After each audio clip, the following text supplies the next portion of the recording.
Welcome, class. Please silence your devices. Tonight, we will dissect a phenomenon of biological horror. Our subject is a young woman named Jan, who suffers from a unique and recurring affliction. Each year, on the anniversary of her birth, her body undergoes a complete and violent metamorphosis. She has always believed this to be a strange, unfortunate rebirth, a random shuffling of the genetic deck. But what if it isn't random at all?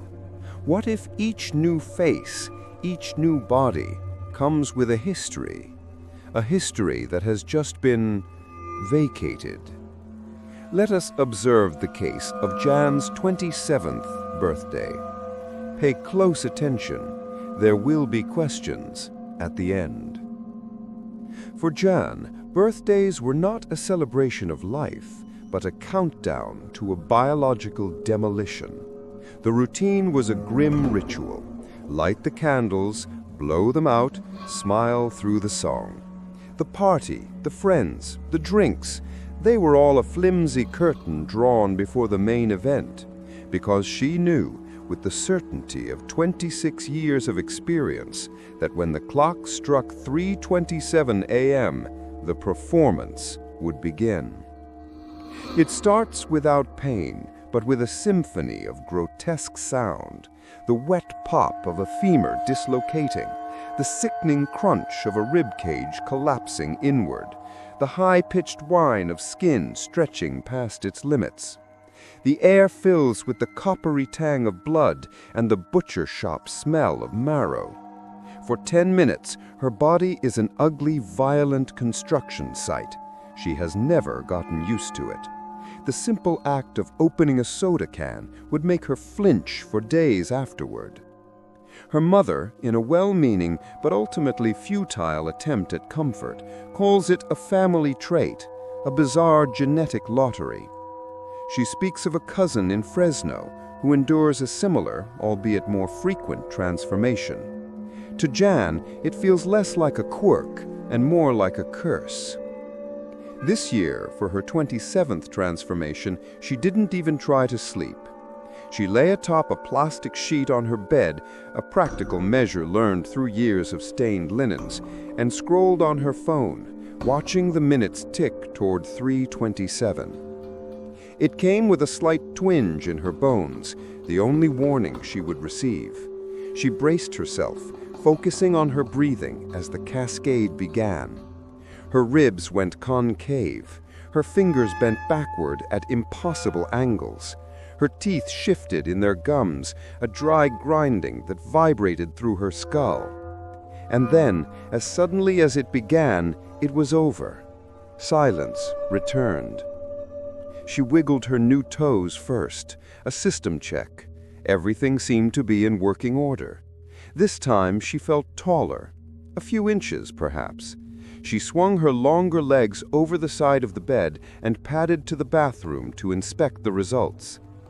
The face staring back from the mirror was not her own.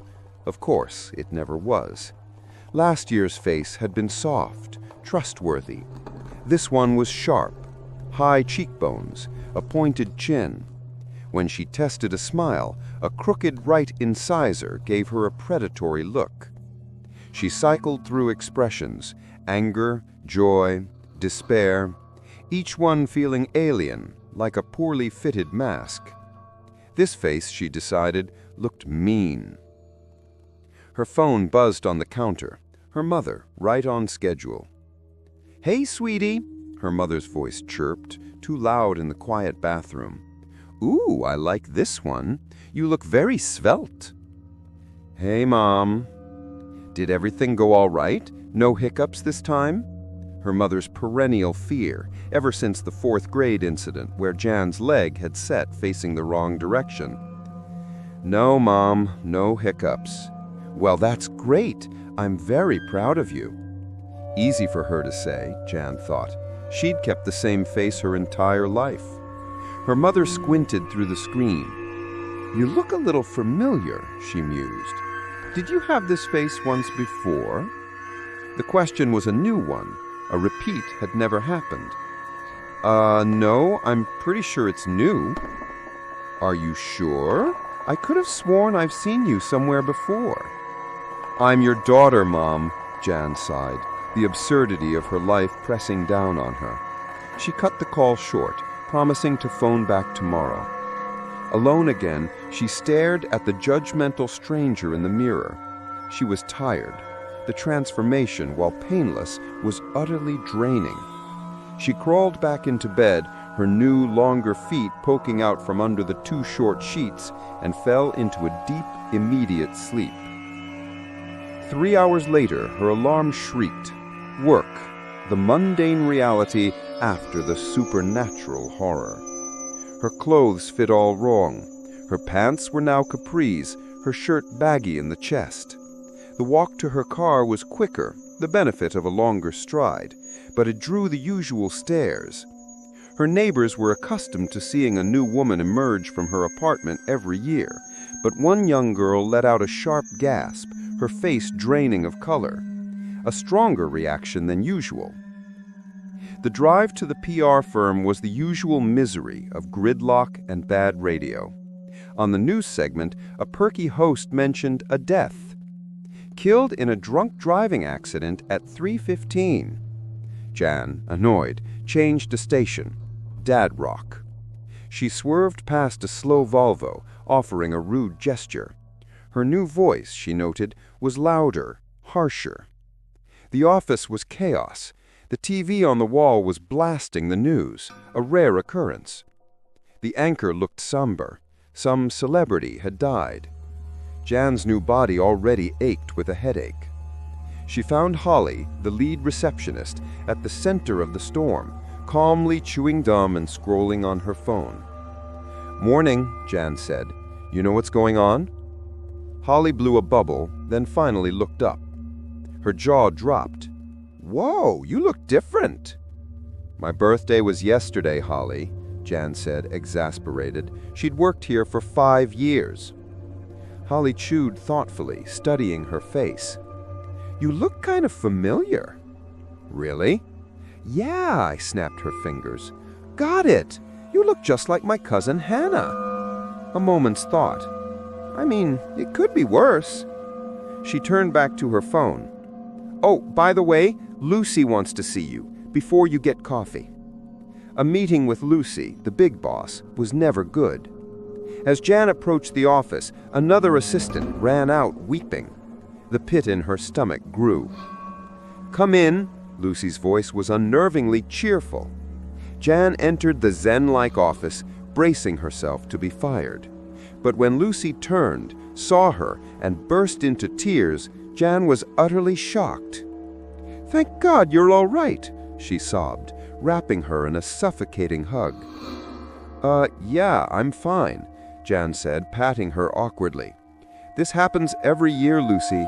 It was my birthday yesterday." Her brow furrowed. The tears stopped. "Your birthday?" She trailed off, taking 3 large steps back, her eyes wide with a look she had never seen before, a look of genuine fear. "Wait, Jan, is that—" She scrambled to her desk, her hands shaking as she typed.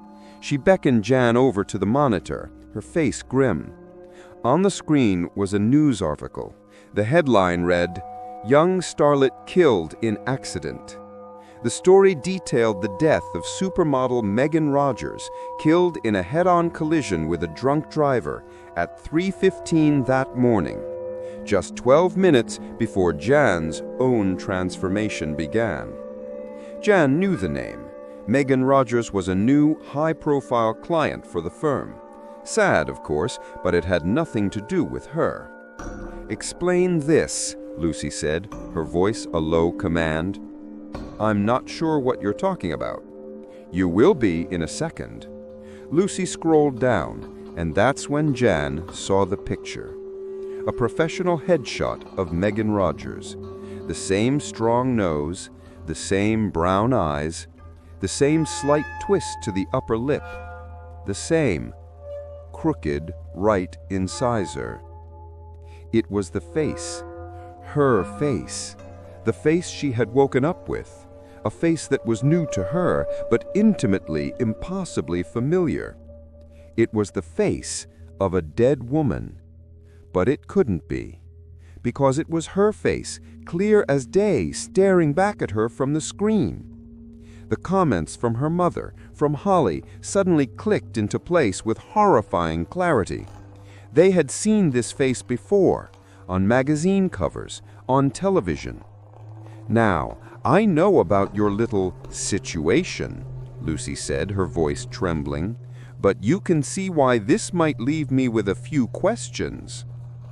Jan could barely hear her.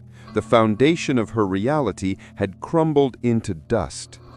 All her life, she believed the faces were new, blank slates, rebirths. She had mourned the loss of a self she could never keep, but she never considered where the new ones came from. As the dead eyes of Megan Rogers stared accusingly at her from the monitor, a single, catastrophic question began to scream in the silent spaces of her mind, drowning out everything else. Have I been wearing the faces of the dead this entire time? A chilling question, is it not? A complete upending of one's identity. The subject, Jan, had always viewed her condition as an internal process, a biological anomaly contained within herself.